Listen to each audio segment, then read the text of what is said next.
Pastaj do zgjidhen me datë në ditët e para të qershorit të gjithë strukturat, Këshilli Kombëtar, Kryesia, sekretariatet, departamentet e tjerë.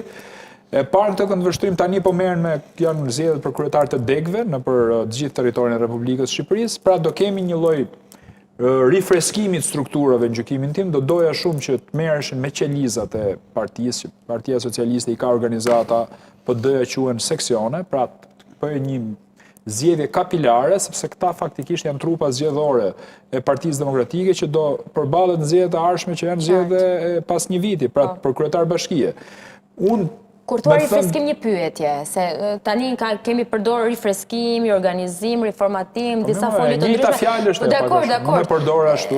Vetëm një pyetje, kur thua, pra kur e përdor këtë lloj folje, ke fjalën që duhet të ketë figura të reja, pra të rinj, të cilët duhet të zënë vendin atyre që kanë vite kontribut në Partinë Demokratike? Jo, duhet të jetë një lloj gërshetimi. Ju keni dhe departamentin e Brain Gain.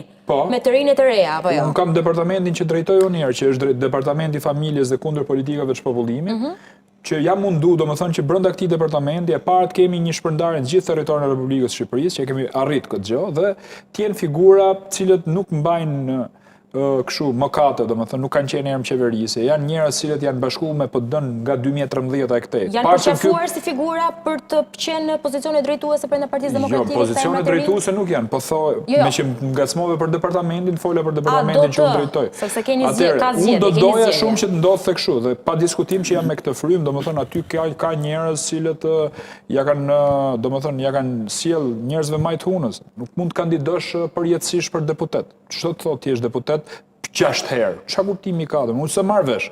Unë politikën e shikoj si countdown, pra në një numërim nga 10-at e njëshi, jo nga njëshit e 100-ta. Njerëz cilët ndrojnë në zonat elektorale sepse e kanë qelb në një zonë elektorale, shkojnë në një zonë tjetër. Pra këto nuk e di. Unë mendoj që njeriu duhet të ketë raport edhe me votën edhe me të vërtetën.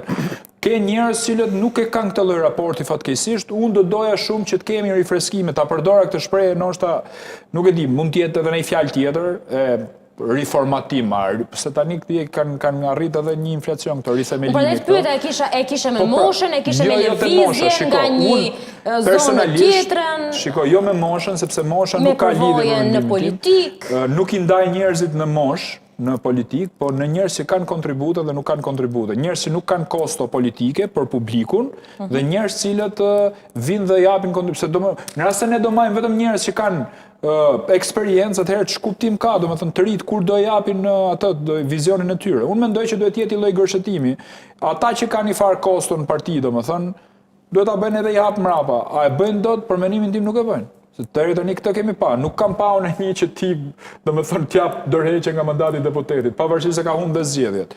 Sepse unë kam thënë një gjë, domethënë, mbas zgjedhjeve të 11 majit, ne duhet shikojmë kutinë e lagjes tonë, se si kemi dalë aty. Në rast se ne nuk na do lagja, se politika nuk është një gjë si feja, domethënë që asnjë profet nuk pranohet në vendin e vet. Këtu jemi te sa vota ke. Në rast se ti nuk do lagja jote, çfarë pretendon te fshati, te grup seksionit, te qyteti, apo më keq akoma drejtues qarku. Domethënë, të humësh listën e hapur, këtë listën e mbyllur, në fakt.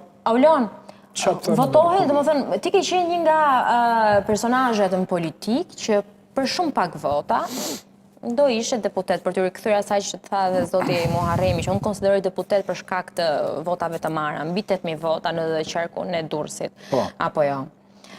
Ndonjëherë ka dhe një lloj paragjykimi dhe shpesh në studio televizive. Pra votohen të rinjt, pra figurat e reja, apo duhen figurat e vjetra politike? Janë votuar të rinjt, Greta, nëse shikon listat të djathta flasun, ata që kanë qenë të rinj janë votuar. Ka shumë kolegë në të gjithë territorin e Republikës së Shqipërisë në përqarje, 12 qarqe që kanë marrë vota. Pra mjafton që të hapim ato faqen e KQZ-s dhe shikojmë se sa vota kanë marrë. Patjetër që jam për frymën e re, nuk diskutohet fare, por nuk do të thotë kjo që të ikin disa njerëz se janë në një moshë të thyme apo në një moshë. Pra, të kuptojmë cili është raporti jot në këtë rast, ke bërë dëm në shoqëri, je i akuzuar për hajdut, ke çështjen SPAK, nuk e di tani, ja ke shpif njerëzve duke i nejt aty deputet 8 mandate, 7 mandate. Këto janë ato, besoj unë, raporte që gjithë secili duhet i ketë me ve. Unë kam hedhë në treg, domethënë atëherë kur unë kam kandidu, edhe kufizimin e mandateve.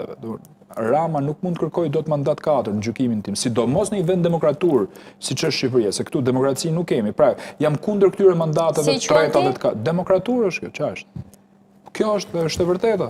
Më gjeni një vend të Europës perëndimore që ka këto standarde që kemi neve. Çfarë ke bashkuar për ata të cilët ndoshta se kanë kuptuar të fjala demokraci demokraturë? dhe do të thonë diktaturë. Pra ka bërë Demokraci dhe diktaturë dhe ke krijuar fjalën demokraturën. Nuk është e imja, kjo është koncept politik.